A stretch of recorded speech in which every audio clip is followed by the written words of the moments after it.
Bom dia, boa tarde, boa noite, gente. Meu nome é Cleo, eu sou um designer de identidades visuais e hoje eu queria falar um pouco sobre. É mais uma opinião minha, na verdade, mas eu queria falar um pouco sobre homogeneidade no design. O que acontece? Já faz um tempo que eu venho observando algumas pessoas levantarem algumas críticas sobre o minimalismo, né? E se for algumas redes sociais, né, igual o Reddit, por exemplo, você vai ver que é muito comum quando acontece o redesign de algumas marcas. Existem grupos específicos lá dentro do Reddit, né, que eles criticam esses redesigns, né, principalmente aqueles que seguem uma estética mais minimalista, né, e a acusação que muita gente levanta sobre esse movimento é que eles falam que eles estão se tornando movimentos sem alma. Eu acho que o melhor exemplo que a gente tem até uma imagem que viralizou, né, há alguns anos já na internet, todo mundo usa essa imagem, é quando a gente fala, por exemplo, da indústria da moda, né? Praticamente todos os logos que são utilizados ali na indústria da moda, vamos colocar aí nos últimos, sei lá, talvez 5 anos, eles se tornaram muito parecidos, né? Uma coisa bem homogênea mesmo, né? Então, quando a gente pega, independente de onde vem essa marca, né? Todas elas são marcas de luxo, mas todas elas têm essa mesma estética de ser uma fonte sem serifo, geralmente na cor preta, né? Então, não varia muito disso, né? Uma vez ou outra vai ter uma estampa, né? Alguma coisa ali. E toda essa discussão, ela me fez refletir um pouco sobre minimalismo, e eu sou um designer que utiliza também o estilo minimalista, não só ele, a cada vez mais eu tenho tentado me afastar um pouco, e existem motivos, você vai entender que para mim o problema aqui não é o minimalismo em si, mas existe um motivo para isso, mas eu não quero falar especificamente sobre isso, eu quero focar mais nesse tema específico sobre a questão da homogeneidade, porque eu acredito que isso está acontecendo e como eu acho que a gente pode resolver esse problema. Para a gente começar essa discussão, eu queria partir utilizando a ideia aqui de um designer italiano, a câmera está torta, que ele chama Massimo Vignelli. Esse cara ele é conhecido por diversos trabalhos famosos, talvez um dos trabalhos mais conhecidos dele seja o redesign que ele fez no metrô de Nova York, ele fez os mapas também, é bem conhecido. A American Airlines também, foi ele quem fez o redesign da American Airlines, pelo menos o mais famoso. Mas no livro dele, que chama O Cânon de Vignelli, ele apresenta uma ideia que é bem interessante, que ele fala assim, que alguns logotipos eles deveriam ser preservados da mesma maneira que monumentos históricos, né? E essa ideia dele, ele chama de equidade de logotipo, e equidade de logo, né? Não se aplica só a logo, se aplica no design no geral, né? Mas a expressão que ele usa é essa, então eu vou me manter no exemplo que ele utiliza. E o que significa isso? Significa que alguns logotipos, cara, eles estão na nossa cultura há tanto tempo e eles penetraram de uma maneira tão profunda que eles acabam se tornando parte de uma cultura local. Então, quando a gente pega, por exemplo, a Coca-Cola, cara, a Coca-Cola ela conseguiu ressignificar o que era o Papai Noel. Independente se você acha isso como algo positivo ou não, tem um impacto muito grande. A Apple, por exemplo, cara, eles conseguiram alterar a maneira como a gente se relaciona com a tecnologia, para bem ou para mal também. Então, existem algumas marcas que elas têm de fato uma influência muito grande, elas têm um impacto muito grande dentro da cultura. E na medida que o tempo passa, cara, eles acabam fazendo parte dessa cultura, né? Ele até apresenta um redesign que ele foi chamado para fazer. Eu esqueci o nome da marca, era Cinzel? Coisa do tipo. Eu não lembro exatamente agora, mas ele falava que... Não era da Cinzel, era uma outra marca. Depois eu lembro o nome. Mas ele fala que ele foi chamado para fazer esse redesign, cara, mas ele se recusou a fazer uma coisa muito drástica, uma alteração muito significativa, porque era uma marca que, se eu não me engano, já tinha mais de 70 anos, e ela era uma marca que tinha esse impacto cultural, né, segundo ele, né, segundo a perspectiva dele. Então, para ele não fazia sentido. E, para mim, toda essa discussão sobre design, né, se a gente for fazer essa discussão sobre design, o impacto dele na sociedade, ela precisa partir dessa ideia, né? Logotipos, cara, eles não servem simplesmente para beneficiar um negócio, mas eventualmente eles têm um impacto cultural, e esse impacto cultural ele precisa ser avaliado. E principalmente, né, cara, ele precisa ser avaliado pelos empreendedores, né, pelos empresários, que são os donos dessa marca, né? Por isso que eu acredito que essa discussão ela deve partir daqui. Os empreendedores eles precisam compreender que o design que eles utilizam, os estilos que eles utilizam, os logotipos que eles contratam pessoas para construir, possuem um impacto que vai além do seu negócio. Ele possui um impacto na cultura local, eventualmente ele pode possuir um impacto até mesmo na cultura global. E essa é uma preocupação que precisa existir para a gente começar a ter esse debate, né? E aqui a gente entra na segunda parte, cara, que a gente vai entrar na questão da funcionalidade, né? Tem até uma frase muito famosa utilizada no design e na arquitetura, que é a forma segue a função, né? E está muito, essa função, né, está muito associada à ideia de funcionalidade.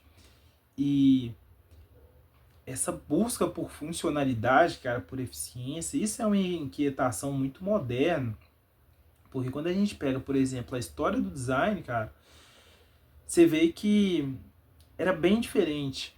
Quando a gente pega, por exemplo, o cara que é considerado como o pai do design moderno, né, a gente chama o avô de design moderno, independente, ele é um dos caras que fundou o que é chamado de design moderno, ele chama William Morris. Ele era um inglês e ele viveu ali no século XVIII. Ele, inclusive, foi um dos pioneiros ali, né, um dos organizadores do movimento Arts and Crafts, né, ou Artes e Ofício.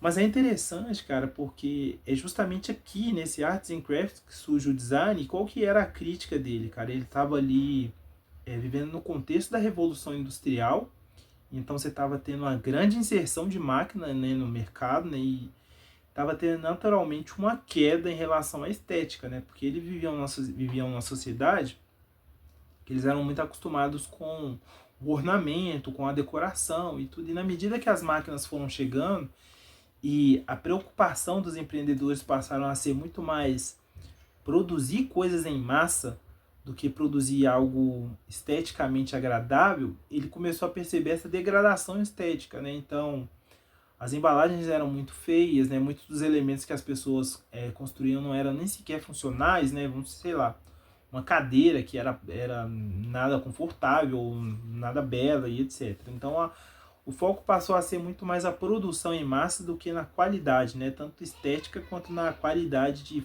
no sentido de funcionalidade. E o William Morris, ele observando isso, cara, ele cria esse movimento que é o Arts and Crafts, que era justamente um movimento que buscava ter essa preocupação em unir qualidade e estética. Então ele funda uma empresa dele, que é a Morris Co., né? Então eles utilizavam também a tecnologia que estava disponível, mas eles faziam isso de uma maneira muito mais criteriosa, de uma maneira muito mais cuidadosa, né? Então, aquilo que eles produziam, cara, tinha parte que era utilizada esse processo tecnológico, nesse processo mais mecânico, mas tinha uma parte que era mais artesanal, né? A questão dos ornamentos e tudo. E o impacto foi tão grande, cara, que os negócios dele deram muito certo. O William Morris, inclusive, expandiu a empresa dele posteriormente, né? Ele desenvolvia principalmente móveis, mas depois ele foi para outras áreas. Ele também trabalhou com papel de parede, que era uma coisa que era muito utilizada dentro das casas antigamente, né? Ele trabalhou também com texto tipográfico, ele fundou uma editora, né? Porque ele tinha também essa crítica em relação aos livros, né? Que a qualidade dos livros estavam sendo perdidas, etc. Mas aqui você já começa a perceber, cara, que é no mínimo curioso quando a gente olha o princípio do design com esse pensamento e considerar que o design ele se tornou uma área que é quase que exclusivamente focada na funcionalidade no contexto atual.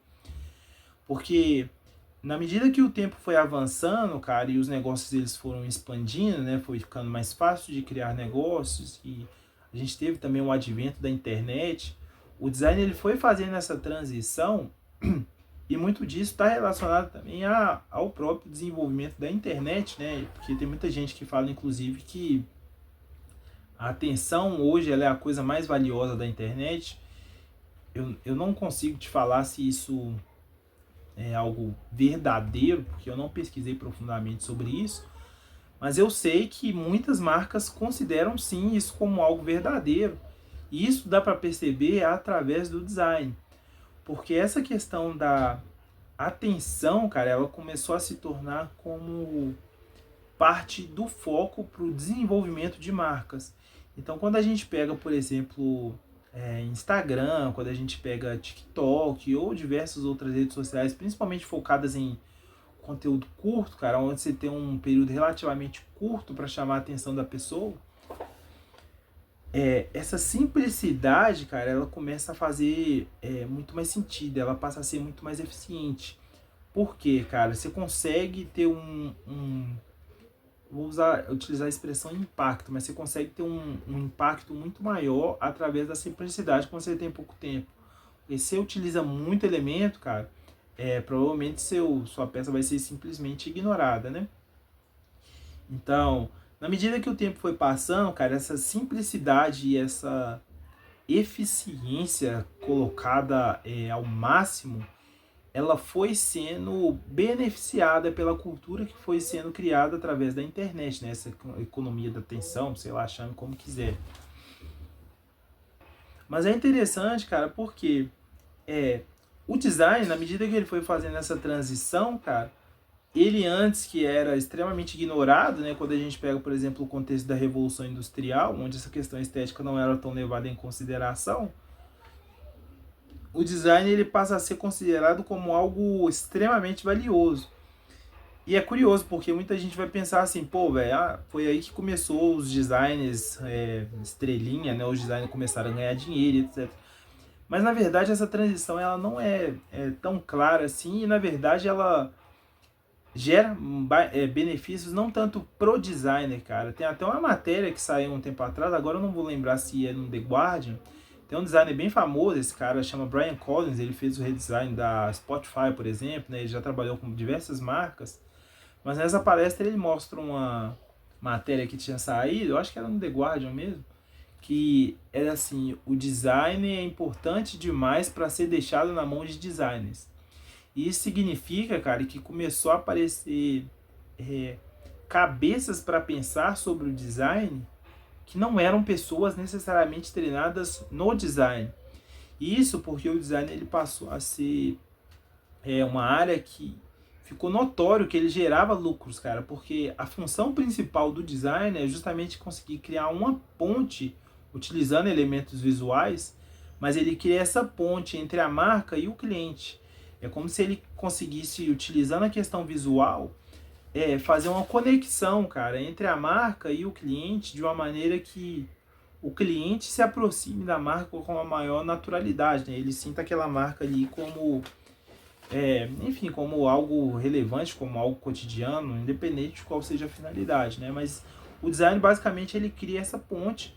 Os empreendedores eles perceberam isso e eles começaram a investir muito mais em design, mas muito mais com esse pensamento de alcançar um resultado financeiro, cara, uma questão rentável. Não era uma questão estética, a função não era ser bonita, nem mesmo tão focado assim só na questão da funcionalidade, mas precisa ser rentável, cara, precisa ser economicamente rentável. E nesse sentido, cara, o minimalismo ele passa a fazer muito mais sentido, porque o minimalismo ele foi desvirtuado com o tempo, eu vou entrar nisso aqui daqui a pouco, mas o minimalismo ele é um estilo, cara, que nesse contexto que é muito caótico, com uma gama muito grande de informação, ele acaba beneficiando a marca, cara, por quê?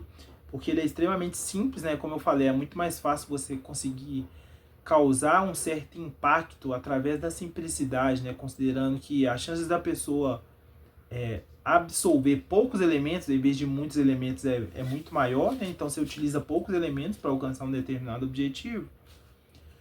Mas além disso, em muitos casos, o minimalismo ele pode ser muito barato, cara. Ele é economicamente rentável, então você consegue aproveitar com uma certa facilidade alguns elementos gráficos, né? Então você começa a perceber que ele faz todo sentido nesse contexto atual. Inclusive dentro da arquitetura, cara, o minimalismo também ele parte dessa mesma premissa de ser economicamente rentável.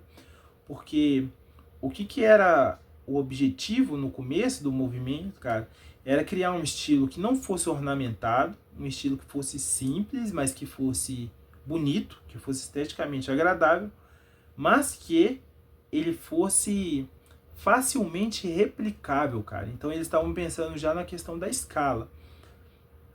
Não significa necessariamente algo ruim isso aqui, mas na medida que o tempo foi passando, o movimento ele foi sendo desvirtuado. Por quê, cara? Uma das funções também do minimalismo era criar um estilo que ele fosse acessível, cara. Essa questão da simplicidade tinha justamente a função de ser uma coisa econômica. Cara, vai divergir o que a galera considera como positivo ou negativo, mas considerando exclusivamente o que eles falaram, não o que estava no coração dessas pessoas, mas exclusivamente o que eles falaram, era o seguinte: eles buscavam um estilo que pudesse não ser tão ornamentado, para que fosse mais barato e que até mesmo aqueles que não tivessem tantos recursos pudessem ter acesso a algo de qualidade, esteticamente agradável e tudo. Porque naturalmente grande parte do que era construído com o ornamento, cara, acabava encarecendo muito material e etc. Mas o Caio Chayka, cara, esse cara ele tem até um livro sobre minimalismo também e tudo. Ele foi um cara que já foi um adepto do minimalismo, depois parece que ele afastou, mas hoje ele tem uma visão mais crítica e inclusive eu me aproximo muito da visão dele. Ele fala que o movimento ele foi desvirtuado, cara, porque essa ideia de ser uma coisa acessível, ela acabou se perdendo a partir do momento que os empreendedores consideraram o estilo como algo rentável e o minimalismo ele passou a ser uma outra forma de consumismo. Porque hoje, se for pensar, por exemplo, sobre as marcas que utilizam o minimalismo, a maior parte delas elas são associadas ao luxo. Se você observar, por exemplo, produtos, cara, objetos mesmo físicos que são que seguem essa abordagem minimalista, eles são objetos associados ao luxo. Então essa ideia de ser acessível, ela acabou sendo abandonada, mas ainda assim ele continua sendo um estilo economicamente rentável e facilmente replicável. Então você começa a perceber, cara, que o que leva muitas marcas a fazer esse estilo é justamente o fato dele ser um estilo que beneficia financeiramente a marca em diversos pontos diferentes. E quando a gente fala sobre design, cara, e falando sobre design de forma geral, seja um design gráfico de carros, de moda ou qualquer outra coisa, existem basicamente dois tipos de abordagem que você pode ter. Você tem a abordagem homogênea e você tem a abordagem heterogênea. A abordagem homogênea é quando você parte de uma estratégia que você está olhando para o que o mercado está produzindo e a partir daquilo que está sendo feito, você cria algo semelhante. A ideia aqui é justamente você conseguir reduzir os riscos, até porque outra pessoa já assumiu os riscos fazendo aquilo ali em primeiro lugar, e você consegue simplesmente coletar dados, ver qual que é a reação, né, como que as pessoas receberam aquele material, aquela marca, logo, etc. E você simplesmente replica aquilo ali se aquilo dá certo. Quando a gente pega, por exemplo, o setor da moda, cara, fica óbvio que essa estratégia da homogeneidade ela está sendo amplamente utilizada. O que essas marcas estão tentando fazer, cara, é justamente reduzir o risco, utilizando uma estética que já foi provada com o tempo, e ainda que ela incomode, cara, ela continua sendo economicamente rentável. O fato das pessoas estarem infelizes com essa estética não significa absolutamente nada para as contas da marca no final das contas. E existe também a abordagem heterogênea, né? Como o nome sugere, vocês já devem ter percebido, que é a ideia de você se afastar do que está sendo majoritariamente produzido, mas essa tem se tornado cada vez mais uma estratégia mais rara de ser utilizada, né? Mas aí aqui caminhando para a conclusão, tem um autor que eu gosto muito dele, que ele chama Makoto Fujimura, ele escreveu num livro que chama Cuidado Cultural. Ele fala que desde a Revolução Industrial a gente passou a ficar muito focado nessa questão da eficiência. Então a gente começa a considerar as coisas como mais valiosas se elas forem eficientes. E cara, geralmente eficiente aqui está associado com a ideia de economicamente rentável, porque essa palavra eficiente ela pode significar diversas coisas, Mas aqui especificamente, né, ela está mais associada à questão da economia. Então, desde a Revolução Industrial, a gente passou a ficar muito focado nessa questão da eficiência, e inclusive a gente passou a avaliar pessoas baseado na eficiência. Então, quanto mais uma pessoa consegue fazer, para a gente é considerado melhor. Quanto maior a qualidade do trabalho de uma pessoa, a gente considera aquela pessoa como uma pessoa virtuosa, como uma pessoa melhor e etc. E ele até fala, cara, que é curioso a gente considerar que o ser humano, por causa do avanço tecnológico, começa a buscar ser semelhante a uma máquina. A gente avalia o nosso desempenho da mesma forma que a gente avalia o desempenho de uma máquina. E ele chama isso, cara, de a destruição da nossa alma cultural. Basicamente, o que a gente está fazendo, cara, é abandonar a beleza, abandonar essa questão da preocupação estética em prol dessa eficiência. Mas o Roger Scruton, inclusive, ele fala, cara, que essa ideia da gente ficar muito focado em eficiência, em utilidade, tá fazendo com que a gente crie objetos que eles são inúteis. Por que eles são inúteis, cara? Porque no longo prazo, todos esses projetos eles não servem para nada. A gente pode perceber isso, por exemplo, na arquitetura. O Roger Scruton usa muito exemplo da arquitetura, né, para defender o ponto dele.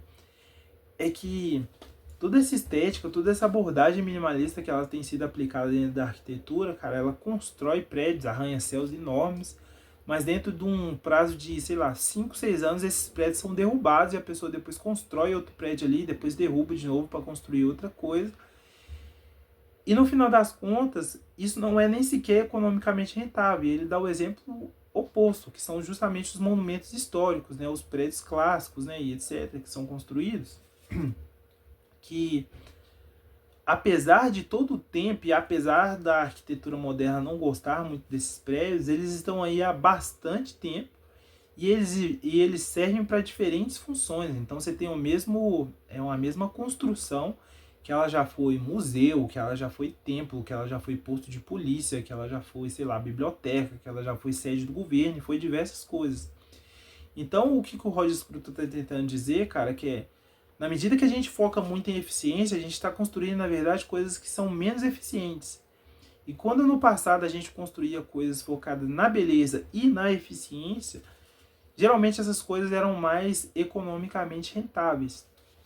E o Makoto Fujimura ele sugere no livro dele que a gente está num ciclo vicioso, a gente não vai conseguir sair desse ciclo, a não ser que existam pessoas chaves para pensar e tentar fazer essa mudança, né? E qual que é esse ciclo vicioso, né, cara? A gente está cada vez mais focado nessa questão da eficiência, construindo coisas que são cada vez mais inúteis, mas no final das contas a gente não consegue sair dessa busca desenfreada por eficiência. A gente continua buscando coisas que sejam mais eficientes. E você pode dar uma olhada aí na internet, o uso de inteligência artificial e tudo, e você vai ver como que isso é muito verdadeiro. E qual que é a maneira da gente quebrar esse ciclo, né? Eu vou até colocar aqui a citação explícita aí do texto, né? Esse trecho é retirado do texto mesmo.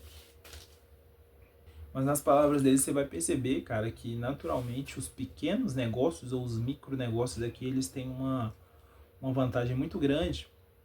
Porque grande parte dessa mudança ela tem que partir, na verdade, deles. Porque a estratégia que ele sugere é justamente que a gente crie microecossistemas. São basicamente pequenos grupos que percebem esse problema e tentam fazer as coisas funcionarem de uma maneira diferente, né? Então, o que a gente tem que buscar é construir marcas, como o Máximo Vignelli diz, né, que sejam intelectualmente elegantes, que elas sejam bonitas, que elas sejam tem essa preocupação estética, mas que também elas sejam economicamente rentáveis. Não é uma coisa ou outra, elas precisam ser as duas. Então a gente precisa ter essa preocupação cultural e a gente precisa ter também essa preocupação financeira, até porque a gente está falando de negócios. Cara, essa abordagem de conseguir cumprir essas duas frentes, né, ou suprir essas duas necessidades é a abordagem que eu tenho. Então, se você é um empreendedor, se você é um dono de um negócio, se você tem essa preocupação também, considere entrar em contato comigo através dos links. não só para serviço, você pode também fazer sugestões, você pode, sei lá, dar algumas ideias, algumas críticas também. E considere também compartilhar esse vídeo com alguma outra pessoa, né? Talvez você conheça um dono de negócio, talvez você não seja um, mas considere compartilhar com ele ou também com outros designers e tudo, porque eu acredito realmente que essa seja uma questão muito importante, que ela precisa ser mais discutida, né? A gente precisa passar a pensar para além